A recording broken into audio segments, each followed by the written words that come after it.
Hello guys, welcome to my channel. तो यार कुछ लोगों की जे एडवांस के रिजल्ट के बाद नॉर्मल रैंक आने की जगह प्रेप रैंक आती है। तो आज हम जानेंगे प्रेप रैंक क्या होती है और इससे आगे क्या होता है। तो सबसे पहले तो ये जान लेते हैं कि प्रेपरेटरी और नॉन प्रेपरेटरी रैंक में क्या फ़र्क है। नॉर्मल रैंक से जो आपको कॉलेज और ब्रांच अलॉट होगी वो ब्रांच आपको अलॉट होने के बाद मिल जाएगी, बट प्रेपरेटरी रैंक में ऐसा नहीं होता। प्रिपरेटरी रैंक से जो आपको ब्रांच जिस कॉलेज में अलॉट होती है उससे पहले आपको 1 साल का प्रिपरेटरी कोर्स करना पड़ेगा, और अगर आप उस कोर्स में क्लियर हो जाते हैं तो आपको वो ब्रांच मिल जाएगी। तो बात कर लेते हैं कि who all are eligible for preparatory course. तो सबसे पहले तो प्रिपरेटरी कोर्स या रैंक के लिए एलिजिबल होने के लिए आपको SC, ST या PWT कैटेगरी का होना चाहिए। जनरल और EWS कैटेगरी के लिए कोर्सेज अप्लाई नहीं होते। दूसरा, आपके 12th स्टैंडर्ड में मिनिमम 65% मार्क्स हो। तीसरा, आपने पहले प्रिपरेटरी कोर्स नहीं करा होना चाहिए। और लास्टली, आपको जे एडवांस के अंदर हर सब्जेक्ट में एटलीस्ट 2.5% नंबर लाने पड़ेंगे, और टोटल में से भी आपको कुछ परसेंटेज मार्क्स लाने पड़ते हैं जो कि 40 to 50 के अराउंड होते हैं।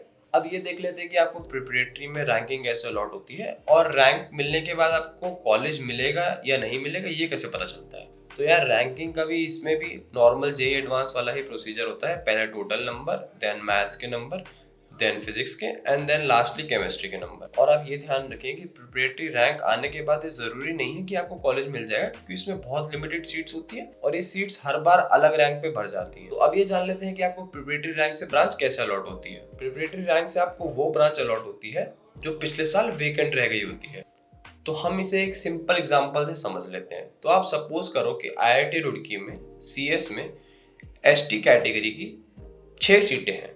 तो 2020 में 6 में से सिर्फ 4 सीट भरी। अब ये जो 2 सीट वेकेंट रह गई, तो अब जब बच्चे 2021 में एग्जाम देंगे और जिनका एडवांस क्लियर नहीं हुआ और प्रेप रैंक आई, तो ये जो 2 सीट्स हैं ये प्रिपरेटरी कोर्स में ऐड हो जाएगी और बच्चों को ये ब्रांच अलॉट हो जाएगी जो कि उन्हें प्रिपरेटरी कोर्स पूरा करने के बाद मिलेगी। तो अब ये देख लेते हैं कि प्रिपरेटरी रैंक में आपको जनरली कौन कौन से कॉलेज मिलते हैं।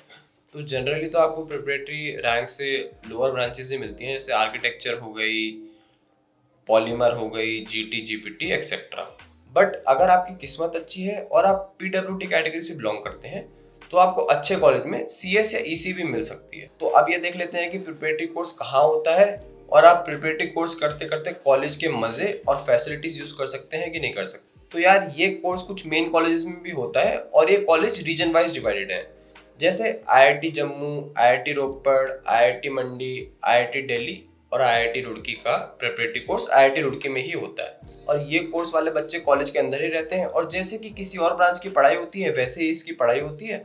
तो आप कॉलेज की हर फैसिलिटी का पूरा इस्तेमाल कर सकते हैं। तो अब ये जान लेते हैं कि प्रिपरेटरी कोर्स में क्या पढ़ा जाता है, सिलेबस क्या होता है और कितने % नंबर चाहिए होते हैं पास करने के लिए, फीस क्या होती है और ये आसान होता है कि मुश्किल होता है। तो यार इस कोर्स में जैसे हम नॉर्मली ड्रॉप करते हैं तो उसमें फिजिक्स, केमिस्ट्री, मैथ्स पढ़ा जाता है, तो इस कोर्स में भी फिजिक्स, केमिस्ट्री, मैथ्स ही पढ़ाया जाता है।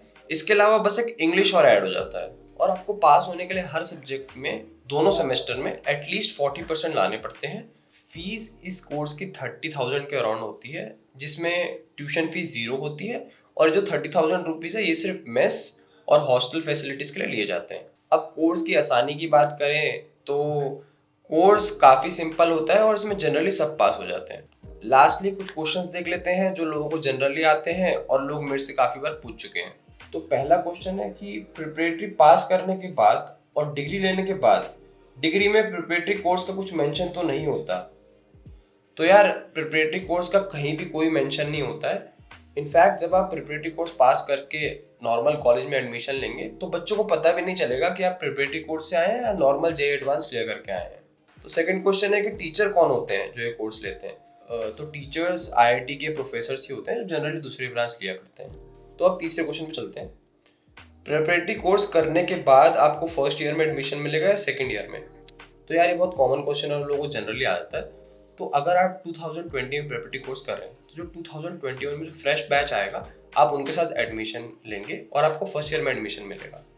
अब फोर्थ क्वेश्चन पे चलते हैं। प्रिपरेटरी कोर्स क्लियर करने के बाद मुझे पॉलीमर या और किसी ब्रांच में एडमिशन मिल गया, क्या अब मैं फर्स्ट ईयर में ब्रांच चेंज कर सकता हूँ? तो यार आप बिल्कुल ब्रांच चेंज कर सकते हैं, बट आपकी ये ब्रांच फर्स्ट ईयर में नहीं सेकंड ईयर में चेंज होगी। और ब्रांच चेंज का प्रोसीजर ये है कि आपको फर्स्ट ईयर में काफ़ी ज़्यादा मेहनत करनी पड़ेगी, और जिस ब्रांच में आपको चेंज करनी है आईआईटी हर साल हर ब्रांच में चेंज करने के लिए सीजी क्राइटेरिया निकालता है।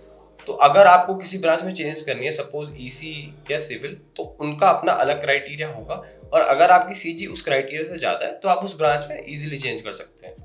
फिफ्थ क्वेश्चन है, क्या मैं प्रिपरेटरी कोर्स करने के बाद अगले साल भी जेई मेंस और एडवांस दे सकता हूँ? तो यार आप बिल्कुल जेई मेंस और एडवांस दोनों दे सकते हैं। और अगर आपको अगले साल जेई एडवांस के बाद कोई अच्छी ब्रांच या कॉलेज मिलता है और आप उसमें अपग्रेड करना चाहते हैं, तो जो आपको प्रिपरेटरी कोर्स में कॉलेज अलॉट हुआ था, आप उसे छोड़ के उस नए कॉलेज को आराम से ले सकते हैं। सिक्स्थ क्वेश्चन है, क्या इस कोर्स की पढ़ाई ड्रॉप में जो एडवांस की पढ़ाई होती है उससे इजी होती है? तो यार हाँ, इसकी जो पढ़ाई होती है एडवांस की पढ़ाई से रिलेटिवली इजी होती है, और इसमें पास होना भी इजी होता है। सेवंथ क्वेश्चन है कि मैं हिंदी मीडियम से पढ़ा हूँ और प्रिपरेटरी कोर्स में तो इंग्लिश है, क्या मैं इस इंग्लिश में पास हो पाऊंगा? प्रिपरेटरी कोर्स की इंग्लिश काफ़ी बेसिक और सिंपल होती है, और आप इसे पढ़ सकते हैं। और यार आपको इंग्लिश तो सीखनी ही पड़ेगी, क्योंकि फ्यूचर में कभी भी आप जॉब या कुछ भी करते हैं, हायर स्टडीज़ के लिए जाते हैं, तो इंग्लिश तो आपको आनी ही चाहिए। तो प्रिपरेटरी कोर्स काफ़ी अच्छा मीडियम है आपको इंग्लिश सीखने के लिए। तो यार बस आज के लिए इतना ही। वीडियो पसंद आई हो तो वीडियो को लाइक कर दें, चैनल को सब्सक्राइब कर दें, और अगर आपको और भी कोई डाउट है तो आप कमेंट सेक्शन में पूछ सकते हैं। Good bye.